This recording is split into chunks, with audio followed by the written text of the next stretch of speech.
고린도전서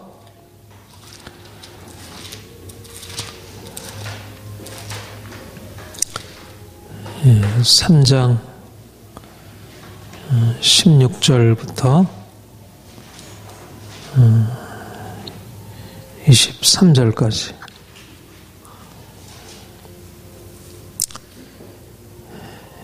함께 봉독하겠습니다.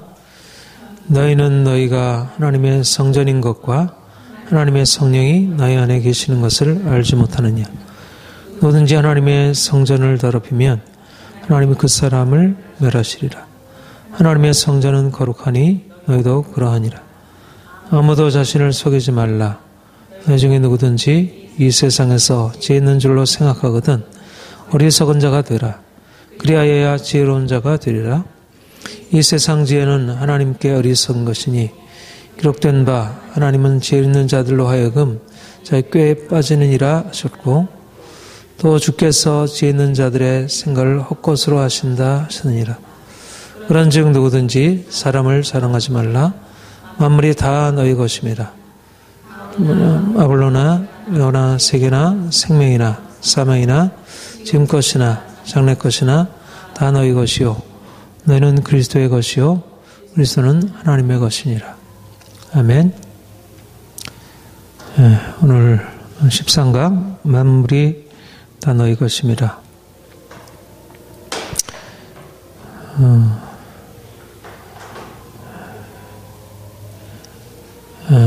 우리 복음 진리에서 가장 중요한 핵심이 구원의 진리이고 구원받은 자들의 공동체, 이 교회에 관한 진리입니다. 교회는 우리가 이렇게 모여서 교회를 이루고 있고 우리 이제 뭐 여러 가지 많은 그런 경험들을 이제 교회 안에서 하게 되기 때문에 이렇게 눈에 보이는 것처럼 이제 그렇게 이해가 되지만 사실은 하나님이 교회에 대해서 가지고 계신 생각 또 실제적으로 우리가 눈에 보이지 않지만 하나님이 교회 안에서 행하신 일 또 교회 안에서 이루어 가시는 일들은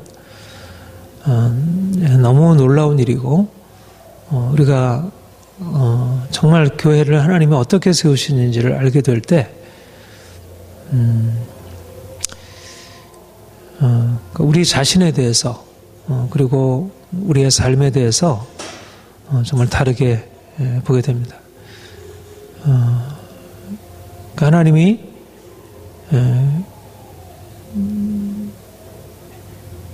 이 세상에 이루시려고 하는 가장 크신 일이 무엇인가? 그것은 바로 교회를 아름답고 영광스럽게 세우려고 하시는 것입니다. 이게 하나님의 교회의 아주 핵심적인 중심이시고 예수님이 이 땅에 오신 목적, 그의 십자가, 그의 부활, 승천, 성령 강림 모든 것이 다 무엇을 목표로 하고 있느냐면 영광스러운 교회, 도무지 이 세상이 이해할 수 없는 그 엄청난 영광을 하나님께서 그곳에 두시고 이제 자신의 거처로 삼으시는 그 교회, 그 영광을 주께서 나타내시고 이제 바로 이것이 바로 하나님의 교회의 중심이고 하나님이 이것을 알기를 원하시고 이거를 나타내시길 원하시고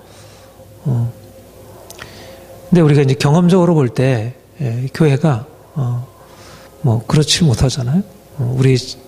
우리가 지금 이제 서 있는 교회도 그렇고 또 여기 성경에 보여지는 이 고린도 교회 어떤가요? 우리가 보듯이 이제 바로 고린도서에서 다루고 있는 게 고린도 교회 분쟁, 나는 바울에게, 나는 아볼로에게, 나는 게바에게, 나는 그리스도에게 이렇게 서로 싸우고 나누고 전혀 세상적인 다른 공동체와 다름이 없어 보이는 그게 교회이고 그리고 정말 세상에 있는 그런 많은 문제들이 그대로 드러나 있는, 그게 고린도 교회만이 아니고 모든 이 땅의 역사적인 교회들이 대부분 정말 아름답게 빛나는 교회들도 있었지만, 그러나 대부분의 교회들이 세상과 그렇게 크게 구별되지 않는 이제 그런 것을 우리가 보게 되고, 과연 교회가 얼마나 놀라운 것인지에 대해서 이렇게 이제 놓치게 되는 것이죠. 그런데 주님이 이제 우리에게 오셔서 우리에게 1차적으로 하시려고 하는 것이 바로 우리가 눈으로 보는 것을 넘어서서 보이지 아니하는 하나님의 세계, 하나님의 영광, 하나님의 하신 일을 보고 우리로 듣게 하고 그것을 알게 하고, 우리가 전에는 눈에 보이는 것을 보았지만 이제는 보이지 아니한 하나님의 역사를 보게 되고, 그분 안에서 우리 자신을 새롭게 보게 되고, 우리가 알고 있었던 이 세상을 새롭게 바라보게 되는 것입니다. 바로 교회. 우리가 알고 있는 그 교회가 그야말로 가시적으로 드러나는 것과 하나님 편에서 불가시적으로 이 영적인 이 실상, 그러니까 우리의 눈에 보여지는 그런 가시적인 서로 싸우고 또 거룩하지 못하고 온전하지 못한 그런 우리의 눈에 보여지는 그런 현상, 철학적인 용어로 말하자면 현상과 실제라고 할 수 있는,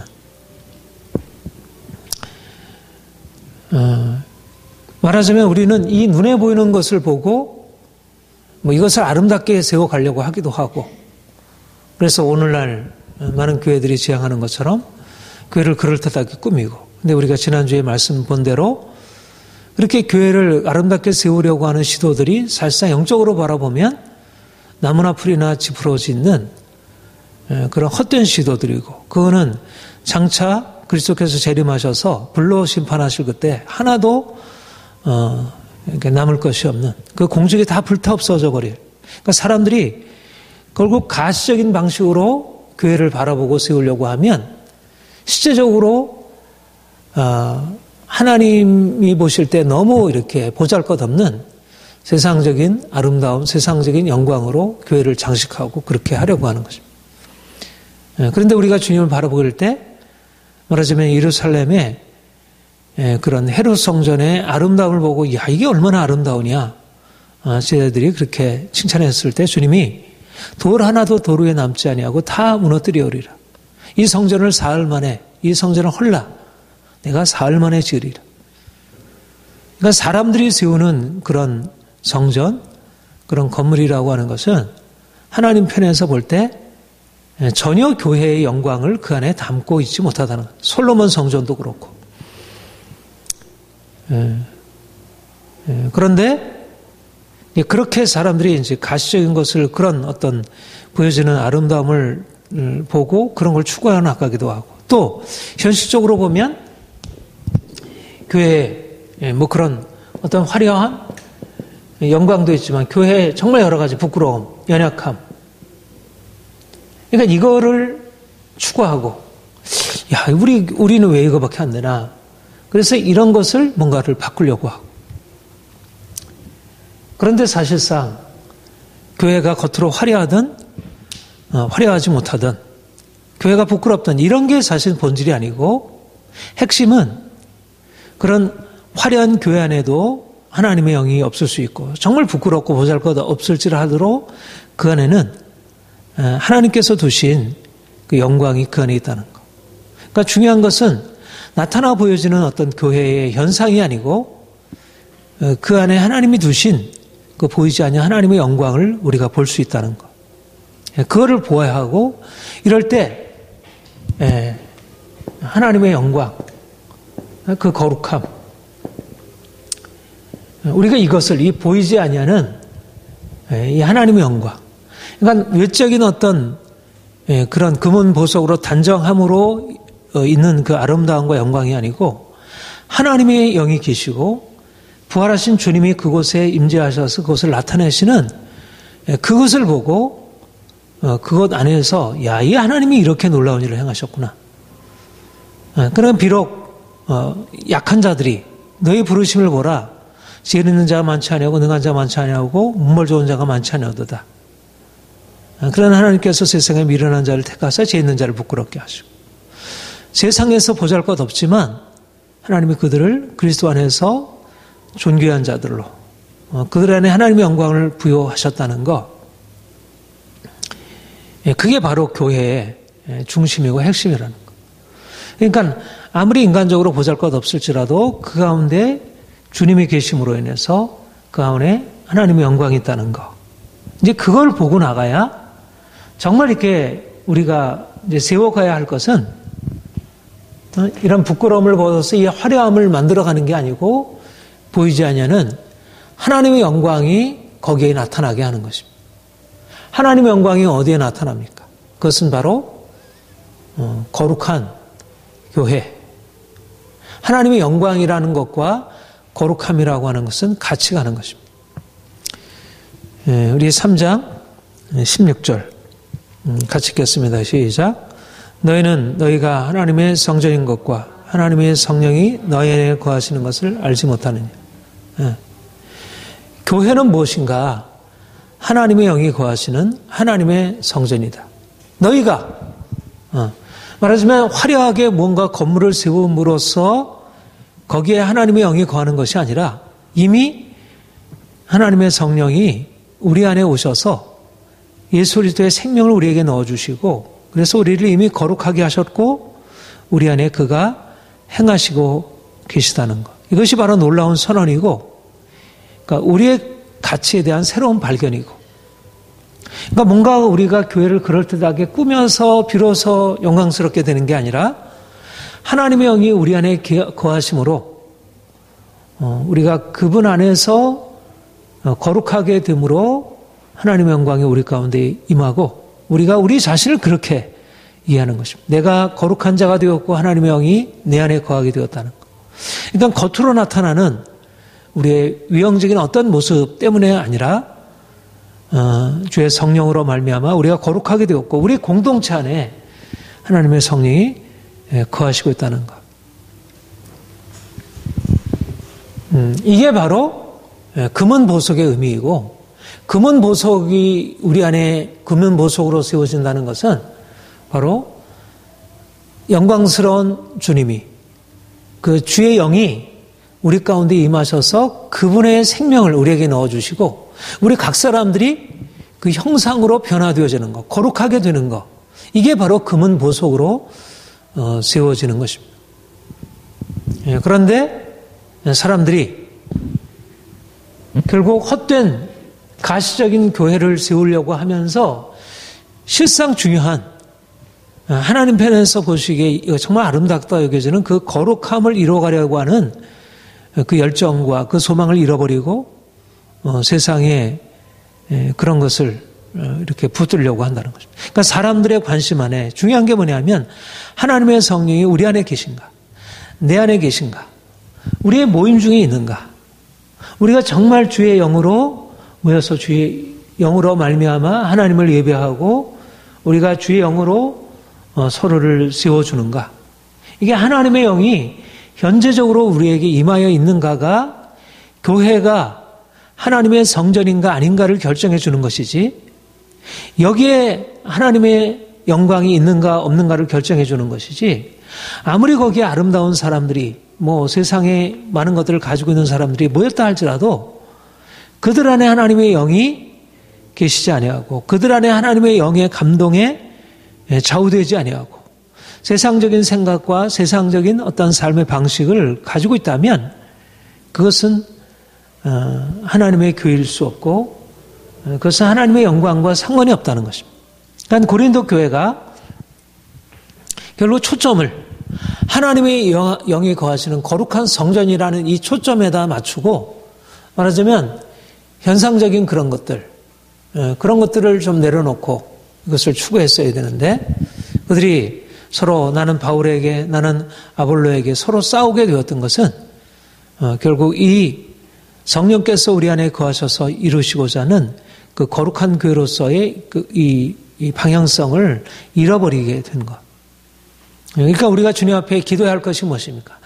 성령께서 오순절 강림으로 교회 안에 임하시고 성령께서 운행하심으로 그 안에 한 사람 한 사람 안에 놀라운 변화가 일어나고 하나님의 기적적인 역사가 나타나고 많은 사람들이 그 하나님의 역사 안으로 들어온 것처럼 오늘날도 그러니까 시대를 넘어서서 어떤 장소를 초월해서 성령께서 임하시고 역사하는 것 거기에 교회가 있고 그러니까 교회라고 하는 것은 어떤 장소의 개념이 아니고 어떤 사람의 문제가 아니고 장소가 어떠든지 누가 어떤 사람들이 하든지 바로 교회라고 하는 것은 하나님의 성령께서 임하셔서 우리가 이제 그렇게 말할 수가 있는 것이. 그러니까는 아무리 화려한 성전이라도 그 안에 주님이 계시지 않는다면 성령께서 임하셔 역사하지 않는다면 그것은 하나님의 성전이라 할 수 없고 전혀 이것은 하나님의 성전과 상관없는 그런 장소를 할지라도 하나님의 영이 그 가운데에서 나타나신다면 그것이 가정일 수도 있고 그것이 일터일 수도 있고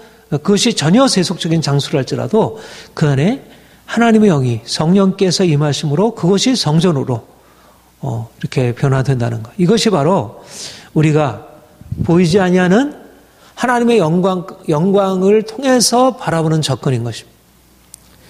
그런데 바로 성령께서 이루시려고 하는 것이 무엇인가?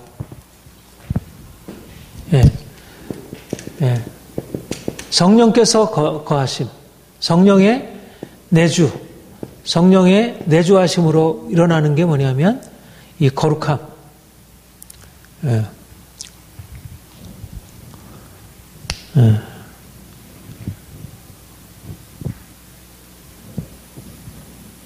너희 안에 계신 줄 알지 못하느냐. 17절. 같이 읽겠습니다. 시작. 누군지 하나님의 성전을 더럽히면 하나님이 그 성 멸하시리라. 하나님의 성전은 거룩하니 너희도 거룩하니. 성전의 핵심은 거룩함. 성령께서 우리에게 오셔서 하시는 일의 목표. 예수님의 구속의 목적, 우리를 향하여 가지신 목적은 거룩하고 흠이 없는 하나님의 자녀 삼으시려고, 거룩한 주의 신부 삼으시려고, 거룩한 백성 삼으시려고. 거룩함이라는 것은 하나님의 영광에 우리가 참여하는 것입니다. 우리 인간적인, 원래 인간에게 하나님의 형상으로 주셨는데 그 형상의 궁극적인 목적은 하나님의 그 영광 가운데로 우리가 나가는 것이고, 그것이 핵심은 우리 안에 있는 그런 모든 죄악으로부터 우리가 성별되고 우리가 죄에 대해서 죽고 깨끗게 되어서 그 하나님의 거룩한 영광이 우리 가운데 나타나 점도 없이 흠도 없이 그 앞에 서게 되는 것. 바로 성령께서 오셔서 우리에게 행하실 일들이 바로 우리의 원래 우리가 가지고 있었던 육체, 어떤 우리의 육체에 속한 우리 연약함과 그런 죄와 그런 부끄러움, 이것들을 주의 성령께서 임하셔서 우리를 그 영광으로 거룩함으로 바꿔가시는 것입니다.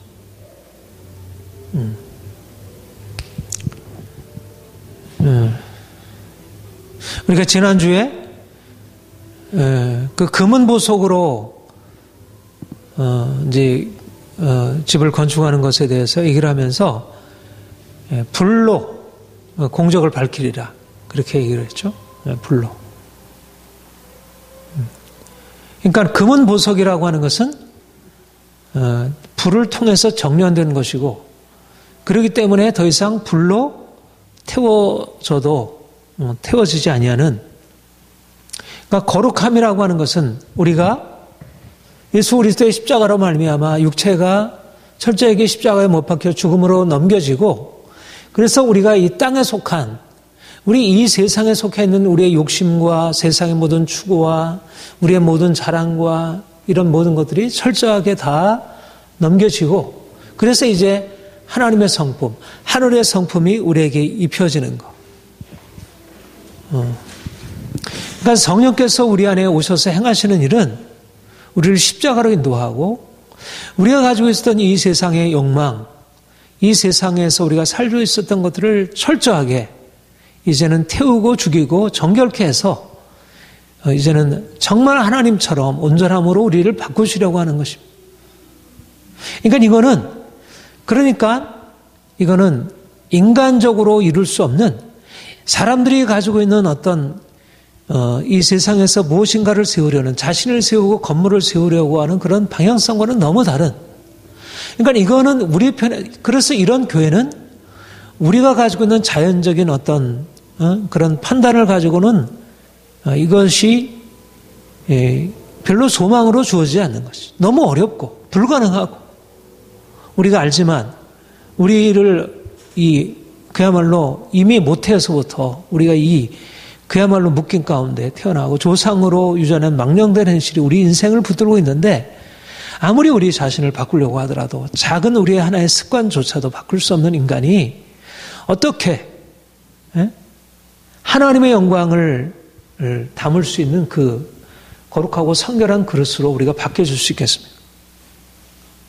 그런데 바로 그 일들을 바로 성령께서 우리 안에 오셔서 우리를 성령의 불로 태우고 우리를 십자가로 못 박혀 죽게 하시고 그래서 하나님의 영광으로 거룩함으로 우리를 바꾸시는 것입니다.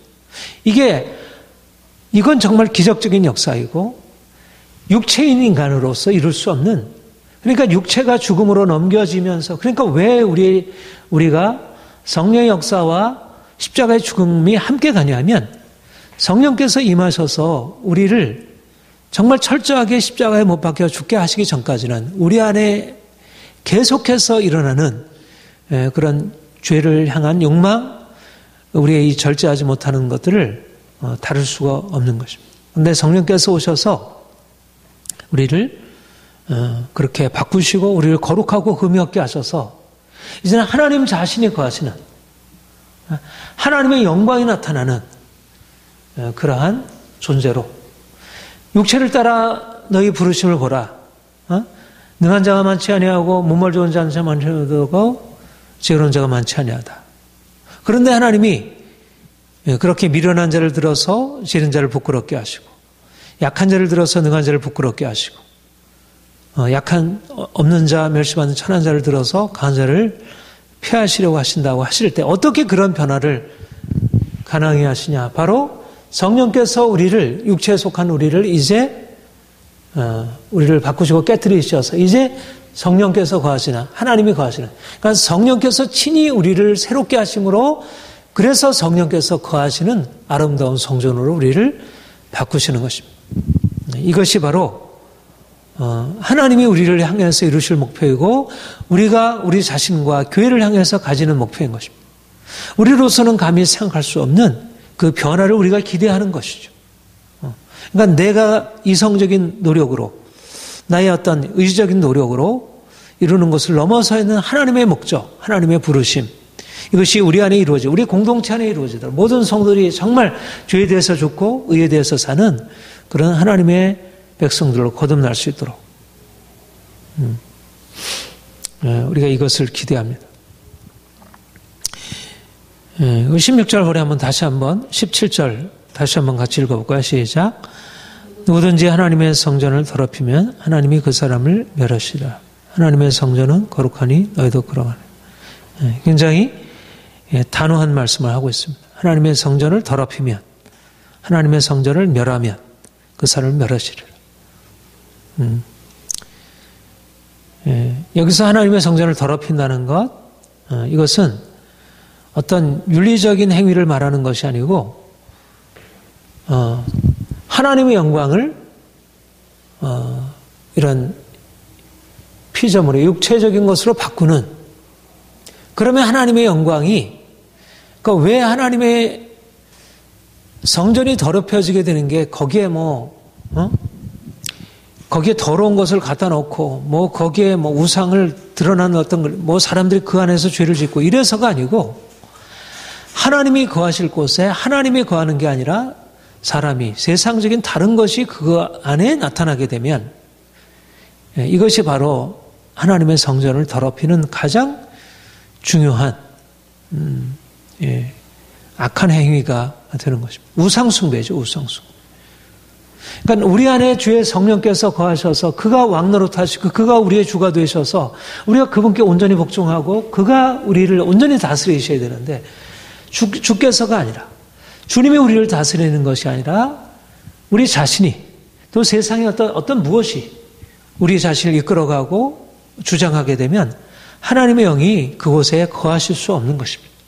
오늘날도 많은 사람들이 주께 복종하는 게 아니고 이스라엘 백성들이 다른 이방 신들에게 복종하고 그리고 다른 나라들에게 복종하고 하나님께 복종하고 하나님의 영광을 경험해야 할 그들이 하나님의 영광 앞에 서지 않고 세상의 다른 것을 섬길 때 세상의 다른 이 영적으로 문제가 생기게 되면 그에 따라서 모든 윤리적인 도덕적인 문제까지 같이 따라오게 되고 하나님의 성전이 더 이상 성전일 수 없게 되는 오늘날 교회가 어떻습니까? 우리가 지난주에도 살폈지만 금은보석으로 말하자면 하나님께서 친히 세우시는 그 온전한 영적으로 세우기보다 이 세상적인 것을 가지고 그 교회를 세우기 그게 바로 교회를 더럽히는 것이고 하나님의 영이 더 이상 거기에 머물 수 있는 것 없는 그런 공동체로 사람이 주가 되는 것입니다. 오늘날도 하나님의 교회가 하나님이 친히 다스리시고 하나님의 말씀의 주가 되고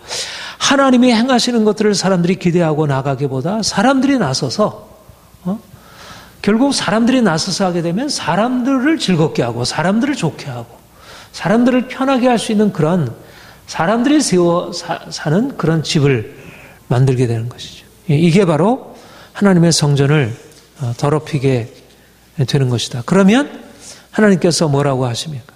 내가 그 성전을 멸하리라. 피하는 것입니다. 하나님이 거하시지 않은 성전은 더 이상 소용이 없고요.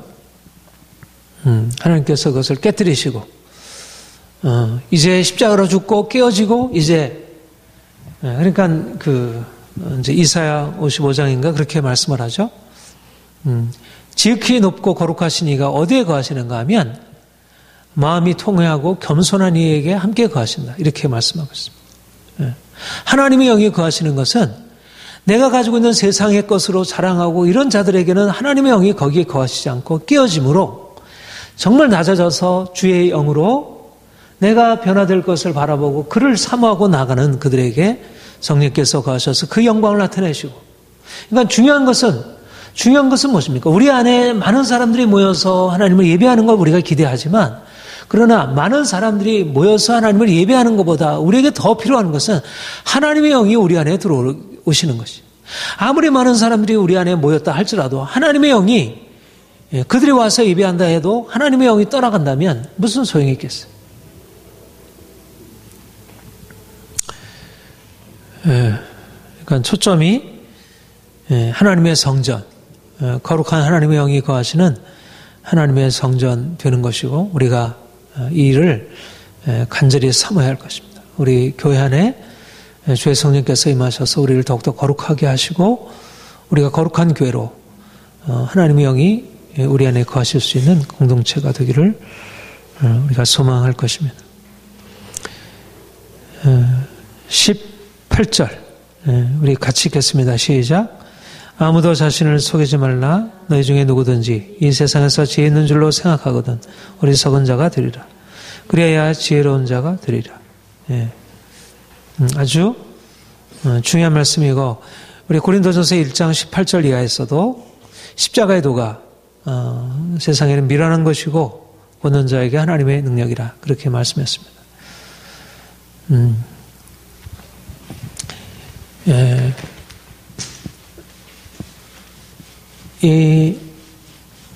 우리가 이 복음 진리를 믿고 복음 진리 안에 살아가게 될 때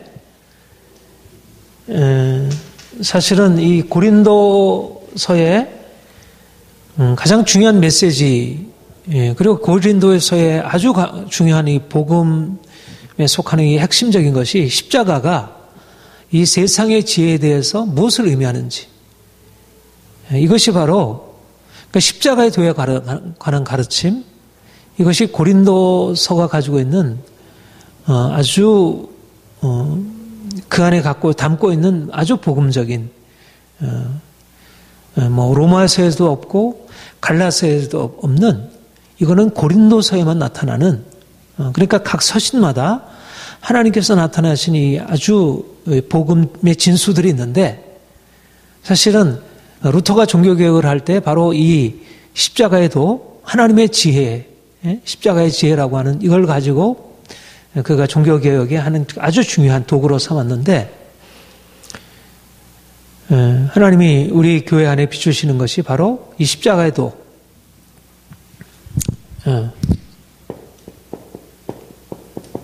교회는 십자가의 복음, 복음의 기초는, 교회의 기초는 십자가의 복음이고, 십자가의 복음은 무엇을 의미하는가? 그것은 이 세상의 지혜의 종말.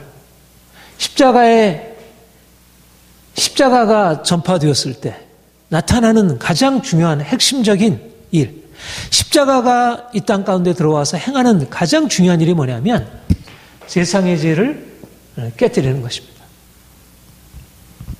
그런데 십자가의 복음이 들어왔는데 여전히 많은 사람들이 십자가의 복음을 붙들고서도 여전히 세상의 죄를 또 한편에는 또 붙들고 있게 되면, 그것은 더 이상 십자가의 복음이 더 이상 나타날 수 없게 된다는 거죠.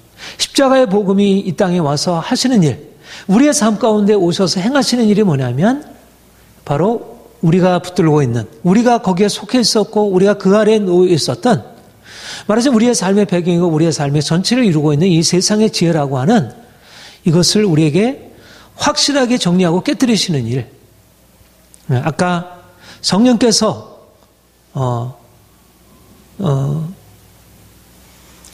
더럽히면 그 집을 멸하시라고 하셨는데, 이 세상의 지혜야말로 하나님의 지혜를 막고 있고 하나님의 역사를 막고 있고 교회가 거룩하게 되어가는 일을 막고 있고, 그것이 지혜이기 때문에 이게 대용품을 가지고 있는 것입니다.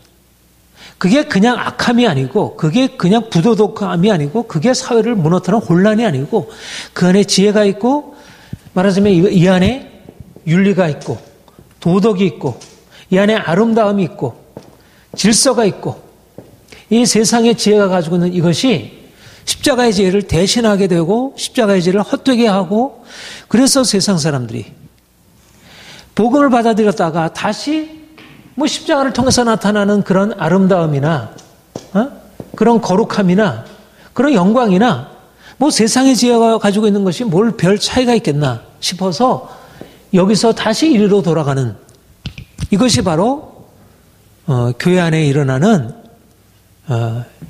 대부분 영으로 시작했다가 육체로 마치게 되고, 교회가 하나님의 거룩한 성전으로 출발했다가 그 성전을 더럽히게 되는, 이게 교회의 역사 가운데 계속 되풀이되는 역사이고, 그러니까는 이 토대, 그러니까 사도 바울이 내가 너에게 나아가 전할 때 예수를 십자가에 못 박이신 것과 예수 그리스도가 그 십자가에 못 박힌 것 외에는 아무것도 알지 아니하기로 작정했다.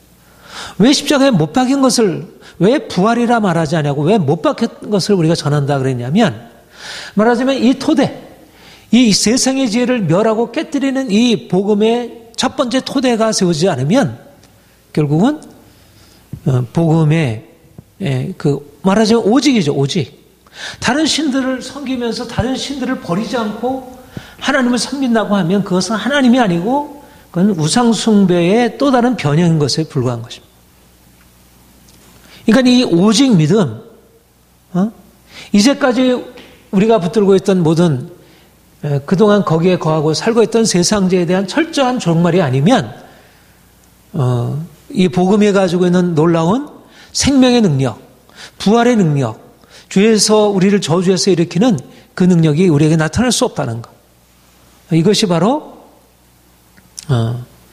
이제 사도 바울이 고린도전서 1장에서 가르친 바이고, 다시 한번 여기서 반복해서 너희가 누구든지 이 세상에 지혜 있는 줄로 생각하거든 어리석은 자가 되어라.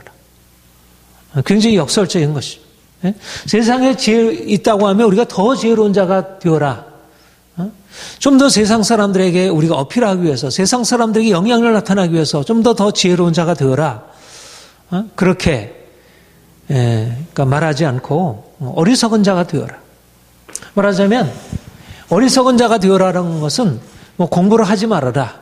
더 이상 그런 것을 배우지 말아라. 세상 학문 배우지 말아라. 이런 개념이 아니라 여기서 어리석은 자가 된다고 하는 것은 결국 십자가의 복음 안으로 들어가서 그 십자가의 복음을 받아들이고 십자가의 복음 안에서 들어가서 살라는 것입니다. 이 기초, 다른 기초인 것입니다. 세상의 지혜가 가지고 있는 기초와 십자가의 복음의 기초는 다른 기초인 것입니다. 이거는 땅에서 난 것이고 이것은 하늘에서 난 것이고. 그래서 세상의 지혜를 가지고 십자가의 복음을 담으려면 말하자면 옛부대에다가 세포주를 담는 것 같아서 십자가의 복음은 헛되게 되고 십자가의 복음은 능력을 잃어버리는 것입니다. 오늘날 많은 사람들이 세상의 지혜를 말하자면 기본으로 거기에다가 하나님의 지혜인 십자가의 이 복음을 받고 결국 우리의 삶을 그것에 기초해서 하려고 하니까 거룩함을 이뤄가는 게 아니라 결국 윤리를 이뤄가는 것에 불과한 거예요. 이것이 사람을 변화시킬 수 없고 우리를 근본적으로 죄와 사망의 권세에서 우리를 자유케 할 수 없는 이것은 결코 이렇게 윤리도덕으로 변화된 공동체는 결코 하나님이 거하시는 거룩한 교회와 관계에 없을 수 있다는 것입니다. 그러니까 주님이 우리에게 말씀하는 것은 십자가의 복음을 통해서 그야말로 성령께서 우리에게 오셔서 우리가 가지고 있었던 세상의 모든 자랑, 우리의 생각, 이 모든 것들이 철저하게 깨어지고 그리고 오직 예수, 오직 성령께서 우리에게 비추시는 하늘의 지혜와 하늘의 빛으로 우리가 살아가는 것. 그래서 우리에게 필요한 것은 뭐냐면 우리가 주님으로 인하여 오히려 세상 지혜에 대해서 우리가 더 밀어나게 되는 것. 우리가 가지고 있었던 우리의 지혜로운 생각, 세상적인 생각으로 우리가 판단하고 그렇게 따라가던 것. 이거는 될까? 안 돼. 말씀을 의심하고 자기 방식으로 행하던 것에서 이제 하나님이 말씀하실 때 아멘으로 받아들이고 내가 어떻게 생각하든 나의 경험이나 나의 이성이나 많은 사람들의 판단이나 이거 십자가로 나아가는 것은 거침이 되는 것입니다. 세상 사람들한테 어리석으로 여겨진 거예요. 근데 그 어리석은 것을 받아들이고 근데 그 어리석음이 십자가의 어리석음이 하나님의 어리석음이 사람보다 지혜롭고 하나님의 약하심이 사람보다 강하니라. 결국 그 어리석음을 받아들였을 때 여기에 하나님의 지혜가 나타나게 되고 여기에 하나님의 능력이 나타나게 되고 여기에 거룩함이 나타나게 되고 그러니까 십자가를 통해서 여기에 이게 이제 금은 보석으로 세워지게 되는 거예요. 십자가의 복음의 토대 위에서 비로소 십자가의 복음을 받아들이고 성령께서 우리에게 행하시는 그 십자가 역사를 받아들임으로 그래서 이제 우리 안에 생명의 역사, 능력의 역사. 그러니까 오늘날 교회가 세상을 향해서 영향을 미치려면 세상의 지혜를 받아들임으로써가 아니라 세상의 지혜를 철저하게 깨뜨리고 세상의 지혜에 속하지 아니한 하늘에 속한 지혜, 예수 그리스도의 십자가와 그 부활의 지혜 안으로 들어가고 그렇게 행하는 것. 캐톨릭과 개신교의 차이가 바로 세상의 지혜, 철학에 기초한 기독교를 플라톤, 아리스토텔레스의 철학에 기초한 기독교를 복음에 기초한 기독교로 바꿔놓은 거. 이게 루터와 칼빈의 공헌이고 그런데 오늘날 다시 그런 오직 믿음의 복음에 세워진 교회가 이제 다시 세상의 것을 받아들여서 세상에게 무력하게 되고 세상에 부끄러움을 당하고 있습니다. 그러니까 오늘날 다시 영광스러운 교회로 들어가려고 하면 하나님의 영이 거하시는 하나님의 영이 능력으로 나타나시는 교회는 바로 미련하게 되어라. 어리석게 되어라. 십자가의 복음을 붙들고 이제 십자가의 복음으로 나가라. 그렇게 해야 지혜로운 자가 되리라. 이것이 바로 오늘날 그리스도인들이 세상과 같이 되려고 세상 사람들처럼 지혜롭게 되려고 세상의 방식으로 성공하려고 세상의 방식으로 뭔가 사람들에게 인정받으려고 하다가 정말 하나님께서 주시는 그 놀라운 능력과 이런 것을 다 잃어버리게 된 것입니다. 그래서 다시 찾아야 할 것은 뭐냐면 우리가 십자가의 어리석음을 붙들고 살아가는 것, 십자가의 부끄러움을 우리가 받아들이고 행하는 것, 오히려 세상과 그것 때문에 거치게 되는 것, 대립하는 것, 갈등하는 것, 이것이 오히려 우리에게 능력이 된다는 것. 왜냐하면 이 세상 19절 20절 같이 읽어볼까요? 시작. 이 세상 지혜는 하나님께 어리석은 것이니 기록된 바 하나님은 지혜 있는 자들로 하여금 자기 꾀에 빠지는 일을 하렸고 또 주께서 지혜 있는 자들의 생각을 헛것으로 하셨네. 예. 사람들이 볼 때 세상의 지혜가 굉장히 탁월한 것 같지만 하나님이 보실 때 세상의 지혜는 미련한 것이고 하나님은 세상에 지혜 있는 자들을 자기 꾀에 빠지게 하셨고 스스로 지혜 있다나 어리석게 돼요. 제가 철학을 공부하고 여러 가지 많은 오늘날 현대 학문들을 공부해 보면 그 안에 정말 지혜의 요소가 있습니다. 그러나 한결같이 그들이 하나님을 잃어버림으로 말미암아 마치 장린 코끼리 더듬기 하는 식으로 그들이 일정 부분 한 진리의 한 단편을 보고 야 이게 대단하다 붙들고 있지만 정작 커다란 맥락에서 보면 진리를 거스려 행하는 것입니다. 하나님을 잃어버림으로 그들이 알고 있는 지혜 때문에 오히려 하나님을 부정하고 스스로 교만하고 높아지고 모든 세상의 철학이 한결같이 어느 하나의 철학도 하나님 없는 모든 철학이 하나님을 인정하는 유실론자까지도 포함해서 모든 철학들이 가지고 있는 이 어리석음.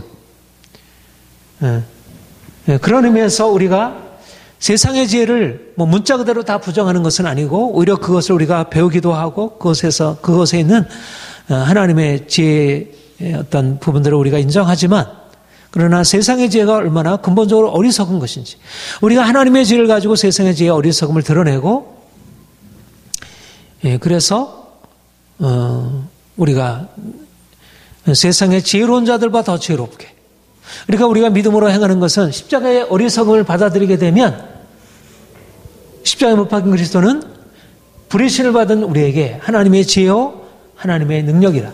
십자가의 복음을 가지고 나갈 때 하나님의 미련한 것이 세상보다 더 지혜롭고 하나님의 약한 것이 세상보다 더 강하니라. 우리가 세상의 지혜가 하나님 편에서 어리석은 것이고 하나님께서 그 모든 것을 헛되게 하신 것입니다. 그러니까 세상을 의지하고 나가는 사람들은 우리가 결코 부러워할 것 없고 내가 하나님의 말씀에 근거해서 더 하나님의 영으로 내가 충만케 되면 솔로몬이 세상의 어떤 지혜자들보다 가장 탁월한 지혜를 가질 수 있었고 또 솔로몬보다 사실은 다윗은 영적인 면에서 더 탁월한 지혜를 가지고 있었던 사람이고 우리가 이런 면에서 오늘날 이 세상을 향해 들어가는 데 있어서 십자가의 복음을 가지고 세상의 지혜 우리 자신이 세상의 지혜로부터 우리 자신이 자유롭게 되고 좀 더 깨끗게 되고 우리가 하나님의 지혜 순수하게 되어서 하나님의 지혜 안에서 살아갈 수 있도록 그래서 그 하나님의 지혜를 가지고 세상에 들어가서 세상의 지혜의 어리석음을 드러내고 그리고 사람들로 하여금 아 내가 어리석은 자이구나. 다니엘이 하나님의 지혜를 가지고 사람들 앞에 나갔을 때 사람들이 그 앞에 굴복하고 야 네가 정말 지혜로운 자이구나 인정하게 되었듯이 우리가 그러한 이제 하나님의 지혜를 소유한 자가 되기를 소망합니다. 교회는 바로 이렇게 세상에 대해서 미련케 사람들이 모여서 그 하나님의 미련함을 십자가의 그 미련함을 통해서 세상보다 더 탁월한 지혜를 나타내는 역설적인 정말 세상으로 이해할 수 없는 방식으로 하나님의 지혜를 경험하는 사람들이 세상을 향해서 빛을 발하고 그 지혜로 세상을 부끄럽게 하고 우리의 비전은 뭐냐면 세상에서 약한 자들이고 세상에서 미련한 자들인데 그들이 하나님의 능력으로 변화되어 세상을 부끄럽게 하고 세상을 피하는 그런 하나님의 권세를 나타내는 것입니다. 그러기 위해서는 우리가 가지고 있는 세상의 지혜를 철저하게 내려놓기 전에 우리가 하나님의 지혜로 설 수 없다는 것입니다. 그래서 이제 이런 관점에서 이제 우리가 21절, 23절을 이해할 수가 있겠습니다. 같이 읽겠습니다. 시작. 그런즉 누구든지 사람을 자랑하지 말라. 만물이 다 너희 것임이라. 바울이나 아볼로나 게바나 세계나 생명이나 사망이나 지은 것이나 장래 것이나 다 너희 것이요 너희는 그리스도의 것이요 그리스도는 하나님의 것이니라. 아주 놀라운 비전입니다. 세상의 지혜에 대해서 미련하게 되어라. 굉장히 소극적인 얘기입니다. 세상의 지혜를 미련하게 된다는 말은 물론 문자 그대로 사람들이 생각하는 그것을 넘어서 있지만 실제적으로 이렇게 살아간다면 우리 그리스도인들이 과연 세상을 향한 영향력을 제대로 나타낼 수 있을까?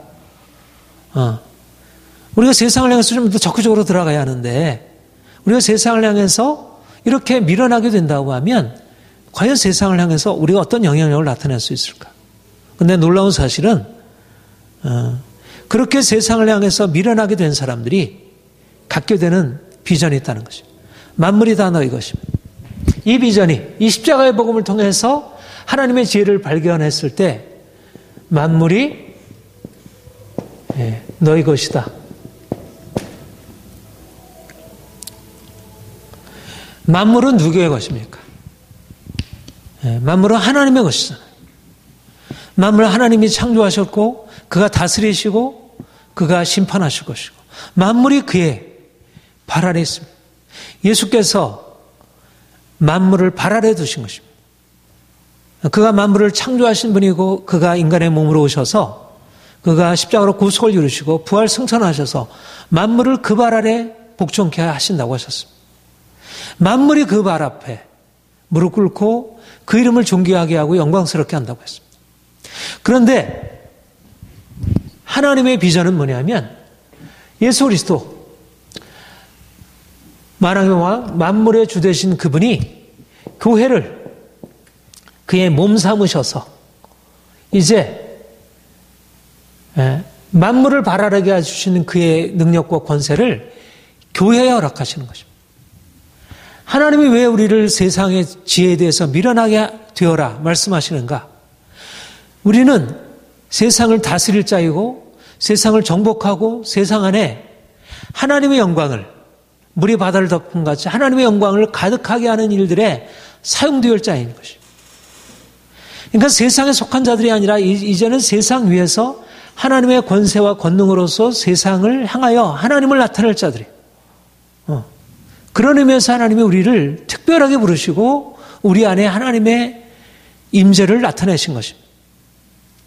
그러니까 우리는 세상에 속한 자들이 아니라 우리가 주님을 알기 전에는 우리가 그야말로 하이데커가 얘기하는 대로 세계 내 존재, 세계에 속한 자, 이것을 넘어서서 우리의 어떤 존재를 생각할 수가 없어요. 세상을 넘어서면 우리는 곧 죽음이고 끝이에요.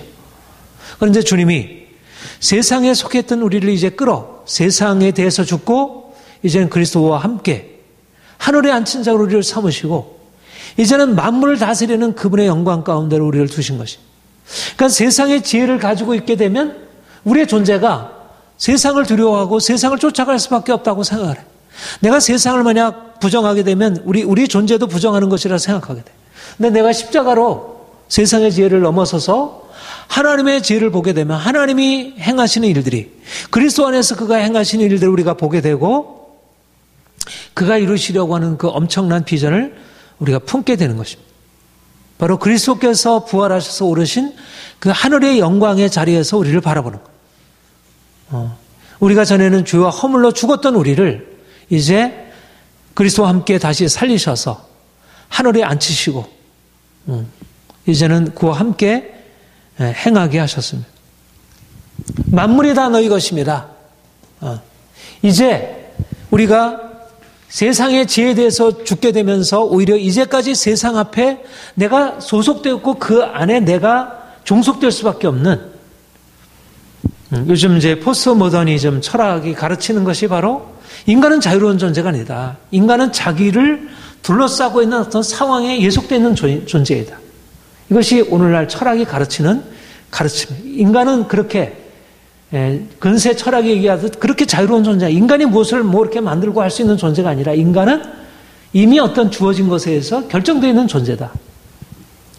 그런데 주님이 우리를 이제 세상으로부터 자유케 하시고 우리를 이제는 그리스도께 속한 자 삼으시고 이제는 오히려 우리를 이제는 세상을 다스리는 자로 우리가 이 세상에 속한 자가 아니라 만물을 다스리는 자로 우리를 새롭게 우리의 정체성이 이제는 만물이 다 너희 것입니다. 만물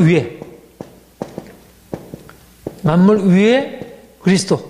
만물 위에 그리스도를 알게 되고 우리도 만물 위에 교회.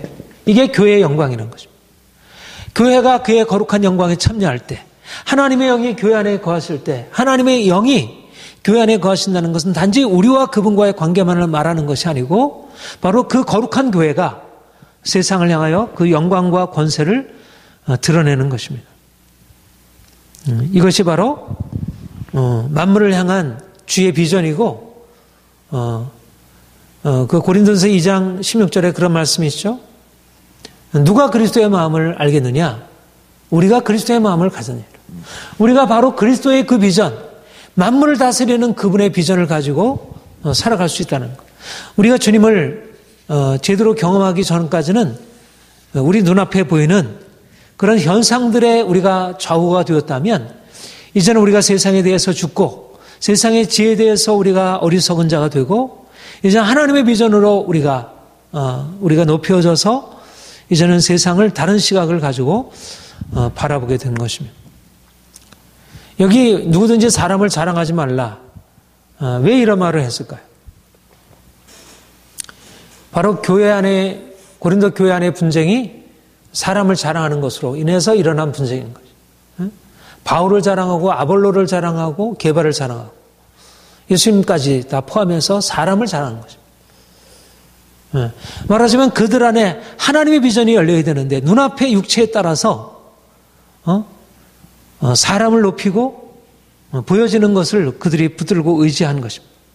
오늘날도 교회가 사실 세상의 지혜에 속해 있다고 하는 것은 눈에 보이는 뭔가 피조물을 자랑하고 사람을 자랑하고 자기를 자랑하고 다른 사람을 자랑하고 그것을 대단하게 생각하고 여기에서 하나님의 비전이 열리지 않고 그래서 자꾸 스스로를 낮추거나 다른 사람을 무시하거나 근데 주님이 바울에게 어떤 비전을 열었어요? 십년이나 물지는 아무것도 아니로되 사람은 아무것도 아니다. 내가 나를 자랑할 것 아니고 너희가 나를 자랑할 것 아니다. 너희가 나를 자랑할 것 아니고 아볼로를 자랑할 것 아니고 우리는 아무것도 아니다. 그런데 우리가 사람을 자랑하지 않고 육체를 자랑하지 않게 될 때 우리에게 오히려 어떤 비전이 열리냐면 우리가 하나님을 자랑하게 되고 하나님 안에서 그리스도 안에서 이 놀라운 비전이 열리게 되는 것이죠.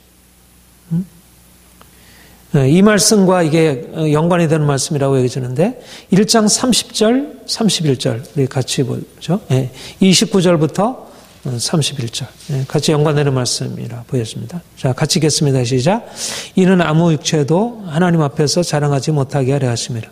너는 하나님께로부터 나와서 그리스도 예수 안에 있고 예수는 하나님으로부터 나와서 우리에게 지혜와 의로움과 거룩함과 구원함이 됐으니 기록된 바 자랑하는 자는 주 안에서 자랑하라 함과 같게 하려 하십니다. 아무 육체도 자랑하지 못하게 하라. 자랑하는 자는 주 안에서 자랑하라. 근데 우리 존재가 어떤 존재? 하나님으로부터 나와서 그리스도 예수 안에 있는 존재. 그리고 예수님이 우리에게 지혜와 의로움과 거룩함과 구속함이 됐습니다. 바로 그러한 그리스도께 속한 자로서 우리가 그리스도 안에서 있는 자로서 그리스도가 소유하신 이 만물이 너희 것이라고 하는 것은 우리가 그리스도에게 속해 있기 때문에 우리에게 일어나는 그 결과인 것입니다. 우리가 세상을 향해서 아무리 힘있게 들어가도 세상이 우리보다 크게 되면 우리가 그 앞에 눌려 있을 수밖에 없고 그 앞에서 감히 어떻게 할 수 없다면 우리가 죽고 예수님이 우리 안에 사실 때 우리는 세상에 무엇을 자랑하는 것이 아니고 이제 우리 그리스도를 자랑하게 되고 또 그리스도 안에서 우리에게 허락하신 이 엄청난 특권, 만물이 우리의 것이라는 이 엄청난 비전, 이것이 우리에게 열려지게 되고 우리 이것을 사용하게 되고 우리 자신은 세상 앞에 만물의 찌꺼기 같은 연약한 존재라 할지라도 우리 안에 계신 그리스도가 만왕의 왕이시고 만물의 주가 되시는 그분이 우리 안에서 그분의 영광을 나타내시기로 작정하시고 우리를 그렇게 사용하시기로 하셨기 때문에 우리는 그 영광과 그 지혜로서 세상을 향해서 힘있게 나갈 수 있는 거죠. 오늘날 교회가 세상을 향해서 힘있게 뻗어갈 수 있는 그 비결은 뭐냐면 그리스도와 함께 죽고 그가 우리 안에 사셔서 우리의 주가 되시고 우리가 그분 안에서 하나님의 지혜와 거룩함과 그 구속함을 경험하고 그럴 때 우리를 통해서 세상을 향하여 이 엄청난 능력이 알려지게 될 것입니다. 저는 우리에게 이런 비전이 열려지기를 소망합니다. 우리가 더 분명하게, 그래서 이제까지는 세상을 두려워하고 세상을 쫓아가던 우리가 이제는 세상을 우리 발 아래 두고 세상을 향하여 주의 말씀을 담대하게 선포하고, 그래서 이제 우리를 통해서 세상이 오히려 유익을 받고 세상이 우리를 통해서 새로워지는 그런 은혜가 있기를 소망합니다. 주님이 우리에게 허락하신 이 은혜, 주님과 연합해서 그리스도 하나 되게 하시고 우리로 하늘 영광으로 높아지게 하시고 세상을 주의 영광으로 바꾸시도록 하는 일들에 우리가 사용되어야 할 것입니다. 기도하겠습니다. 주님이 우리를 구속하셔서 하나님의 자녀 삼아주시고 거룩하신 하나님이 우리 안에 그 영광 나타내시고 우리가 날마다 그 영광으로 우리가 높여줄 수 있도록 역사해 주시니 감사합니다. 우리가 육신의 눈으로 우리 자신을 볼 때 한없이 부족하고 보잘것없는 존재이지만 우리 안에 하나님의 성령이 계심으로 우리가 더 이상 이전에 그런 보잘것없는 존재가 아님을 고백합니다. 주 성령으로 우리를 새롭게 하여 주옵소서. 날마다 주의 능력으로 우리가 변화되어서 주의 영광으로 나아가기를 원합니다.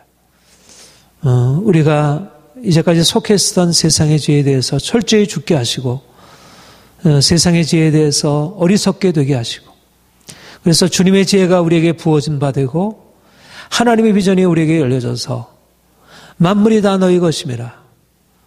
세계의 모든 것들이 생명이나 사망이나 바울이나 아볼로나 게바나 세상의 모든 것들을 주께서 우리의 소유 삼으시고 우리로 통치하도록 하셨다는 이 엄청난 선언이 우리에게 믿어지고 깨달아지도록 실제적으로 우리에게 경험적으로 나타나도록 우리를 그렇게 사용하여 주옵소서. 주의 교회 안에 두신 이 영광이 우리를 통해서 이 땅 가운데 나타나기를 소망합니다.